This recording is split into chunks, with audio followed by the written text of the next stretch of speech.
একসময় বাংলা চলচ্চিত্রকে বাজিমাত ও গরম করে রাখতেন মান্না। ঢাকার অলিতে গলিতে, বিল্ডিংয়ে অথবা দেয়ালে শুধু মান্নার চলচ্চিত্রের পোস্টার চোখে পড়ত। নিজের সেরা অভিনয়টা দিয়ে সবসময় দর্শকের প্রশংসা অর্জন করতেন এই মান্না। কিন্তু তার সেই রাজত্ব দীর্ঘদিন স্থায়ী হয়নি, কারণ সৃষ্টিকর্তা তাকে অকালে আমাদের কাছ থেকে নিয়ে গেছে ওপারে। আজকে আমরা জানব চলচ্চিত্রের জীবন্ত কিংবদন্তি মান্না ও তার ছেলে সম্পর্কে। তো বন্ধুরা, চলুন ভিডিওটি শুরু করা যাক। তো প্রথমে চলুন মান্নার পরিচয়টা জেনে আসি। তার পুরো নাম সৈয়দ মোহাম্মদ আসলাম তালুকদার, কিন্তু তিনি বাংলা চলচ্চিত্রে মান্না হিসেবে অধিক পরিচিত।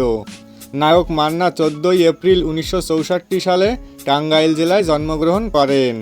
মান্নার পিতার নাম নুরুল ইসলাম তালুকদার ও মায়ের নাম হাসিনা ইসলাম। তিনি উচ্চ মাধ্যমিক পাশ করে ঢাকা বিশ্ববিদ্যালয় থেকে স্নাতক পর্যন্ত পড়ালেখা করেছেন। 1985 সালে গাজী হায়াৎ পরিচালিত পাগলি চলচ্চিত্রে অভিনয় করার মাধ্যমে তার চলচ্চিত্র জীবনের অভিষেক ঘটে। যদিও তার প্রথম চলচ্চিত্রের নাম হচ্ছে তওবা। তারপর তিনি 300টিরও বেশি বাংলা চলচ্চিত্রে অভিনয় করেছেন। তার অভিনীত কয়েকটি জনপ্রিয় সিনেমা হচ্ছে আম্মাজান, কাশেম মালার প্রেম, স্বামী স্ত্রীর যুদ্ধ, দুই বধূ এক স্বামী, দাঙ্গা, লুট্তরাজ, মায়ের মর্যাদা, তেজি, মনের সাথে যুদ্ধ, মাথা নষ্ট ইত্যাদি।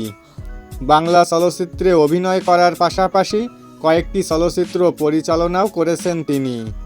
তিনি 3বার মেরিল প্রথম আলো পুরস্কার অর্জন করেন এবং 8বার মনোনয়ন লাভ করেন।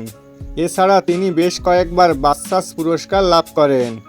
ব্যক্তিগত জীবনে মান্না তার কর্মজীবনের শুরুর দিকে তার সহ অভিনেতা শেলি কাদের শেলিকে বিয়ে করেন। এই দম্পতির সিয়াম ইলতিমাস নামের এক পুত্র সন্তান রয়েছে। নেটপাড়ায় গুঞ্জন রয়েছে তার ছেলে নাকি জান্নাতুল সুমাইয়া হিমির সাথে জুটি বেঁধে একটি সিনেমায় অভিনয় করবে। তবে দেখা যাক শেষ পর্যন্ত কি হয়। মান্না 2008 সালের 17 ফেব্রুয়ারি হৃদরোগে আক্রান্ত হয়ে ঢাকার ইউনাইটেড হাসপাতালে 43 বছর বয়সে মারা যান।